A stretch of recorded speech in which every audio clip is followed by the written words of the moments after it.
Hello, everyone. Welcome to Rising C-Suites. This is a rerun of the last meeting that we just had. It was our first youth financial literacy meeting. It was our first meeting that we've had for the entire base program.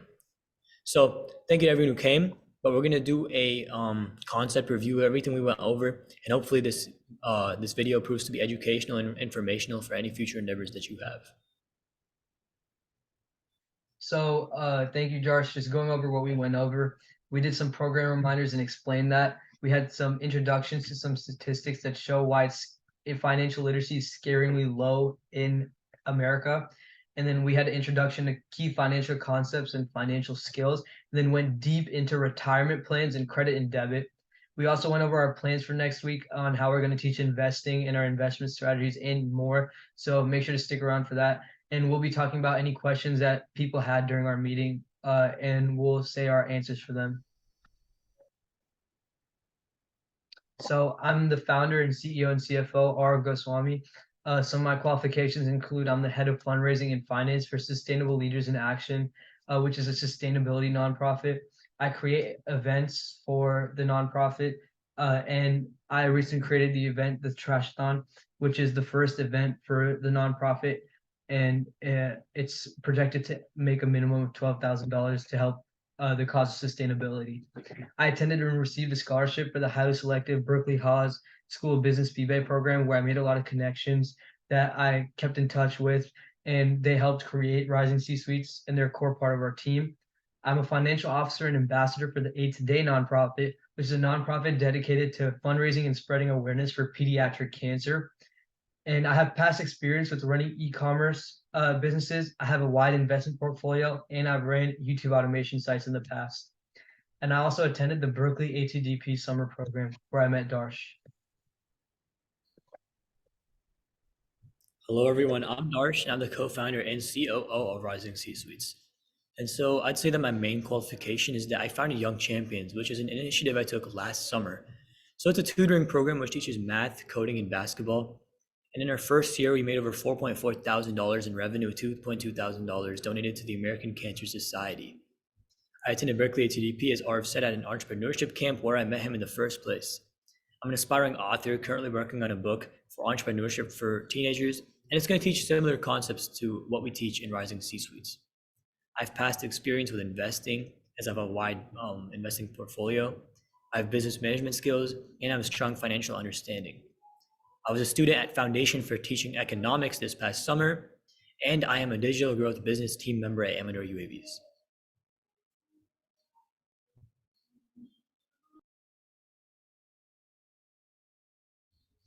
So we went over this during the parent night meeting and also during the video we posted for that. But in case you didn't watch that, or in case you weren't there for the meeting, let's go over why your $35 a month investment is worth it.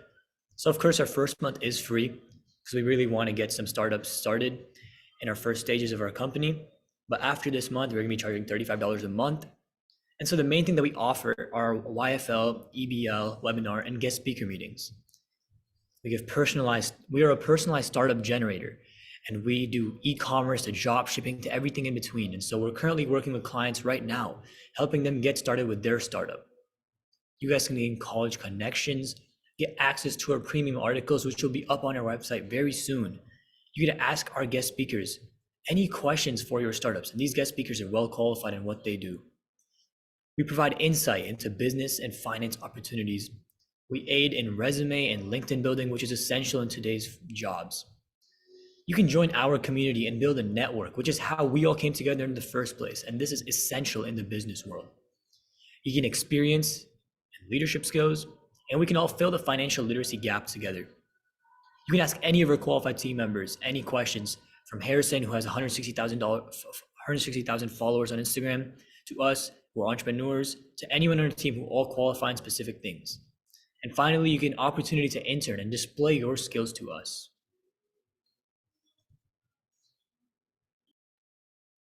All right, so a core part of Rising C-Suites is that we strive to help kids in our community create their own startups and help guide them along the way if they created their own startups. Because Darsh and I and the rest of our team can say that in the past we haven't really had anybody to have advice for our own entrepreneurial ventures, and we want to help fix that problem. and help those rising entrepreneurs and C-suites with their own ventures in their journey. So our team has a vast and diverse skill set equipped to help you with all aspects of business. For example, uh, I am very experienced in finance. Angad is very experienced in web development, and Harrison is very experienced in marketing. And everybody else on our team is experienced in different aspects of business to have a wide range of help we can offer. And to see our qualifications for the rest of the team, just go to risingcsuites.com and go to the Meet the Team section. It has our LinkedIn's attached, and it also has the list of qualifications like we showed you before. So how it works is you fill out the form in the QR code, and you pop in at webinar meetings to get one-on-one coaching for your venture. So say you want help with your web design, you would email us or fill out the form saying, can I meet with Angad at this time? So for those 2 hours, On God would help you whenever you need and help you with web design and giving advice. So you can ask multiple people, like if you want me and On God to be there, if you want Darsh to be there. Everybody in our team is there to help you along the way, and you have access to advice from any one of us. Some side hustles to LLCs to nonprofits to sole proprietorships, we have you covered because together we have experienced all of these types of businesses, so we can give you our honest advice. Uh, like I said, fill out the form in the QR code or in the email we sent you to get started. And if you need help outside of the webinar, then email us at risingcsuites@gmail.com and we will respond to you as soon as we can. And this comes with the subscription. So this is free for the first month. So you can try it out and see if our advice helps. So let's get into some statistics and really why financial literacy is so important at a young age. So it's scaringly low in America. 78% of adults live paycheck to paycheck, making minimal wage to barely support their needs. 33% of American adults have nothing saved for retirement. And these people take living in the moment too literally when they don't have enough money saved for tomorrow, for their future, and for their kids, and for whoever they need in the future. 38% of us US households have credit card debt. And we're going to go over this in way more detail in the next few slides. But essentially, people aren't paying back what they spend on their credit card on time, creating a bad credit score and therefore putting them in debt. 48% of Americans are not investing in the stock market. I think this is crucial, partly because everyone can invest in the stock market. And it's really gambling if you don't know anything about it. However, if you're educated in the stock market, how to invest and which companies to invest in at the right time, then it really is just gambling, but it's a smarter version of gambling. It's a version of gambling where you can really become rich. And so 50%, 1 out of 2 people almost, who are not investing in the stock market is mind-blowing to me. Worldwide, only one third of adults understand basic financial concepts. And 4 in 7 Americans are financially illiterate. And so these two things are kind of the main reasons why we started Rising C-Suites in the first place, because we see this issue in our communities and in America as a whole. And we want to fill that gap, fill that void of financial illiteracy by bringing financial knowledge to young students around the world.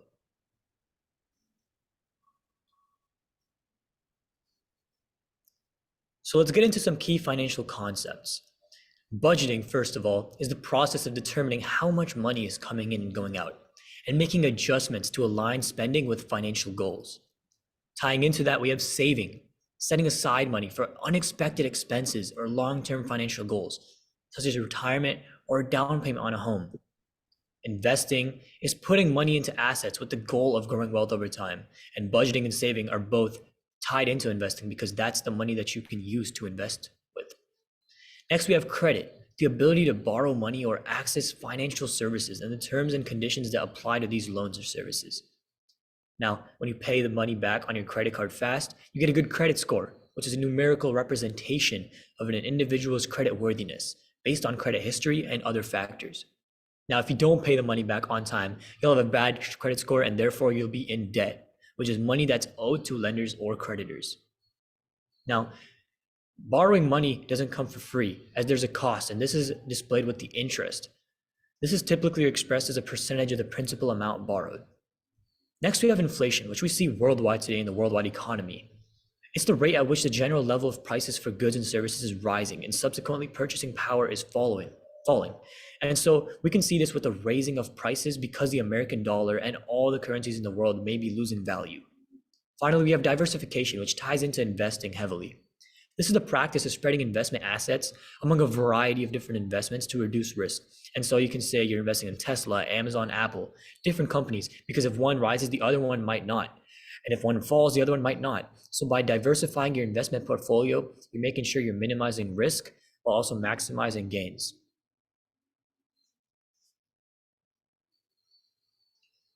So let's get into a financial skills intro. In addition to understanding key financial concepts, developing practical skills for managing money is super important. And these may include creating a budget, saving for emergencies and long-term goals, and understanding credit and debit. First of all, let's talk about creating a budget. This is really determining how much money is coming in and going out, and making adjustments to prioritize spending and saving. This may involve tracking income and expenses, setting financial goals, and identifying areas where adjustments can be made to align spending with financial priorities better. Next, we have saving for emergencies and long-term goals. And this is really apparent in many people, as sometimes you may have things come up on the spot where you need money, you need funds to be able to get through it. This could be hospital bills. It could be something as like a flight getting canceled. You need money to buy a new flight because you can't get back to your home. Anything like that, emergencies. So it's setting aside money for unexpected expenses or for future financial objectives. This may include establishing an emergency savings account to cover unexpected expenses such as car repair or medical bill, or saving for long-term goals such as retirement or a down payment on a home. Finally, we want to understand credit and debit. And it's important to understand credit and debit because they're two different kinds of and two most commonly used payment methods. Knowing the difference between the two can help you make informed financial decisions, such as whether to use credit or use debit when you're making a purchase. Understanding credit can also help you build and maintain a good credit score, which is important for accessing loans, credit cards, and other financial products. On the other hand, understanding debit can help you avoid overspending and stay within your budget.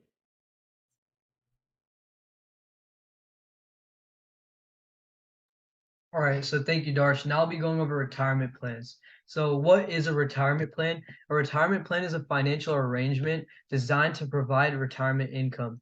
So, this is there's many different types, and it may be sponsored by an employer or self-funded, and it may involve contributions from the individual, the employer, or both. Retirement plans may provide a guaranteed payment upon retirement, or they may depend on the performance of investments. So, like certain plans, the pension plan has a guaranteed payment at certain times, and then other investment-based retirement plans depend on how your stocks that you invested in through your life are doing. They may also offer tax advantages, such as the ability to defer taxes on contributions and earning until they are withdrawn. And some common types of retirement plans include traditional individual retirement accounts, so IRAs, 401k plans, pension plans, and Social Security. So today I'll be going over IRA and 401k. So just before I start, I want to explain what tax deductible means because that might be confusing and some of you guys might not know what it means. Tax deductible means that you can subtract certain expenses from your income when you're figuring out how much tax you owe, and this can lower the amount of tax you have to pay. Since taxes come in percentages, let's say you donated $10,000 to a charity, tax deductibility, if it's applicable there, they would minus $10,000 from your income, and then they would put the percentage on that amount rather than your full income amount. So you're being taxed less. So now going on, the IRA or the individual retirement account is a personal savings account designed to help individuals save for retirement. And there's several different types. Like there's a traditional IRA, Roth IRA, and SEP IRA. Contributions to traditional IRAs may be tax deductible depending on the individual's income and whether or not they're covered by an employer-sponsored retirement plan. And Roth IRA contributions are made with after-tax money, but qualified withdrawals are tax-free. And it depends on your age, but I'll go over that more. SEP IRAs are designed for self-employed individuals and small business owners, and money in an IRA grows tax-free until it's withdrawn, at which point it may be subject to income tax. IRAs have rules governing when and how funds can be withdrawn. So for example, you have to be under 15 and a half because this is a savings account. And if you do an early withdrawal, then you might be penalized. So a 401k is a type of retirement savings plan. Is offered by some employers as a way for employees to save for retirement, and employees can contribute a portion of their paycheck to the 401k, or employers can uh, put some for the employee. Contributions and any investment earnings in the account grow tax-free until the money is withdrawn. And withdrawals from 401k are generally taxed as income. And again, the 401k early withdrawal penalty is also there for 59 and a half. So there are annual contribution limits for 401k plans, just like the Roth IRA. And again, SEP IRAs are designed for small business owners and self-employees, but the 401k plans are typically offered by larger companies. So your parents probably have 401k plans. There are annual contribution limits for both IRAs and 401ks, but the limits are typically higher for 401ks. So you have more you can put into a 401k on an annual basis. So now going into credit and debit. So credit is the ability to borrow money or access financial services and the terms and conditions that apply to these loans or services. And it's an important tool for financing purchases or accessing financial services, and can also be a source of financial risk if not managed properly. Some of its advantages includes that it can be used for large purchases or unexpected expenses, because credit works in a way that uh, you pay and then you have to actually pay it later, and the bank pays for you. And then your credit score is how reliable you are in meeting those payments you pay. So credit may be more affordable than other financing options like personal loans and payday loans, and building a credit history through credit can be helpful for obtaining future financing. And you want to maintain a high credit score so you can make those big loans for purchases like houses and for business loans. So of course, credit comes with risks, such as the need to repay money with interest. Mismanagement of credit can lead to high levels of debt and financial difficulties. It's super, super important that you responsibly manage how you use your credit card, because if you take too many credit purchases on and you can't pay those off, your credit score will plummet and it'll be harder to get those loans to make bigger purchases. It's also important to understand the terms and conditions of credit accounts, like including interest rates, fees, and repayment terms, because they differ per bank, and you might have looked it over, and there might be some differences that could negatively impact you. Again, you should be carefully considerate when using credit, because you want to maintain a high credit score, and it can be a source of financial risk, because since you are spending it and you're not paid at the moment, you might, if you're careless, you might take on too much expense, and then you have to pay it off later. So on the other hand, debit is a payment method that immediately takes some money from your account and immediately pays the vendor, and it's processed through a network like Visa or MasterCard. And some advantages are that it's a secure and convenient way to make payments without actually borrowing money, and it's faster process because it's straight from your money to the vendor, and it's less approval and verification requirements. And using debit can help avoid accumulating high levels of debt, as it's limited to available funds in the account. Of course, it also comes with risks. So debit may still carry some risks, such as fraud or unauthorized transactions. So let's say someone has your credit card information. Even though they spend, because you have the 30 days, you can report that you need to cancel the card because somebody took it, and you might not lose any money. But with the debit card, it's immediately from your money to the vendor. So they can just use whatever money you have in the account and start spending it. And you have to do this by keeping track of account balances, monitoring account activity, and reporting any suspicious or unauthorized transactions.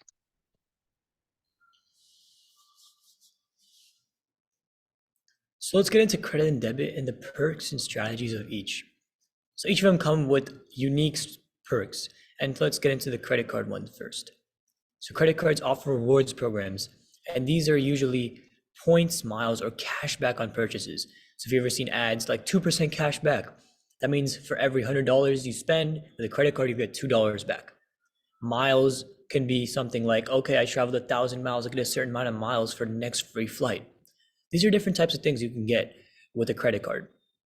Rewards can be redeemed for a variety of items, such as travel, merchandise, or statement credits.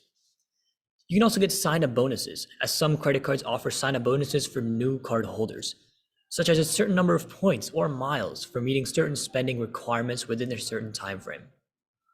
Sometimes there's an interest-free financing option, where some credit cards offer interest-free financings for a certain period of time, such as for balance transfers on purchases. This can be a helpful way to finance larger purchases or pay off high interest debt. Next, you have consumer protections. And credit cards may also offer consumer protections such as extended warranties, purchase protection, or fraud protection. It's important to carefully consider the terms and conditions of credit card offers, as you want to select a card that really aligns with your financial needs and goals. So if your main goal is to get cash back, then a rewards program may be the best for you. While if you want to make sure the credit card is as safe as possible, you want to make sure you're getting the best consumer protections on your card. It's important to pay credit card balances on time and in full each month to avoid interest charges and maintain a good credit score. Because as Aarav said, and as I can't stress enough, if you pay back what you owe on time, it's way easier for you to take out loans on large purchases, such as a house in the future that you may want to invest in. Now let's talk about the debit card perks and why a debit card may be the better option for you. So debit cards also offer these benefits and rewards, and they offer ATM access. Debit cards can be used to access cash at ATMs, making them a convenient way to access funds from a bank account. Debit cards also offer rewards programs. Some debit cards offer rewards programs similar to credit cards, allowing cardholders to earn points or cash back on purchases, similar to credit cards. They also offer fraud protection, which is similar. So many of the perks and strategies are similar to these things between debit cards and credit cards. But for debit cards, it's important to keep track of account balances when using it, because overspending can happen and it can lead to overdraft fees or other charges. And so just remember, debit card, you're spending what you have at that moment. Whereas credit card, you're spending what you have, but you have to pay it back at a later time. So you can spend more than what you actually have with a credit card. Whereas for a debit card, you're required to stay in check. And so it's important to protect debit card accounts by keeping track of account activity, monitoring for unauthorized transactions, and reporting any suspicious activity that you may see.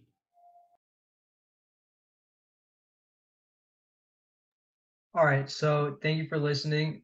This is what we have planned for next week. We're gonna go over some business news, some other retirement plans. So like we're gonna go over pension and social security, steps you could take now with debit and credit to set yourself up for success. And this is a big one. Intro to types of investments and strategies, stocks, options, real estate, mutual funds, etc. Intro to tax paying, why credit score is so important, and how you can volunteer for Rising C-suites if you're interested. So at the meeting, it was discussed that people wanted to learn Forex and crypto. So we also will go over that, as I also have crypto experience. And I have a strategy that has worked for me very well in the past with stocks. And I will share this strategy with you. It's a 16-step strategy that helps you determine whether a stock is a good buy or not, that I created myself. And hopefully it will help you in your investing journey. So we will go over that and make sure not to miss it. And just to add to that, the book that I'm working on, there's many different strategies that I've added in that book, and there's many different things. So as soon as it's published, I'm going to use that on Rising C-Suites to be able to create a curriculum for you guys in case there's anything that we want to go over. Mhm. So here at Rising C-Suites, I know we discussed it at the parent night, but for those members who just joined, it's not about the money. We really want to see the community improve in financial literacy and business. So here are some resources that Darsh and I use to gain our knowledge base. They give you a good introduction. We would recommend starting with the Rich Dad, Poor Dad. That's a classic. Why didn't they teach me this in school? And the one-page financial plan. And check our YouTube out, because we will be posting more educational videos alongside these recordings. And then Darshan also used the Rich Dad channel, Practical Wisdom, and Iman Godzi. So feel free to check those out. Thank you so much for listening. If you have any questions at all, please do let us know at risingcsuites at gmail.com, or you could DM us on Instagram, which is Rising C-Suites LLC. And thank you so much. Happy New Year. Thank you so Have a much for great day. listening. Bye-bye.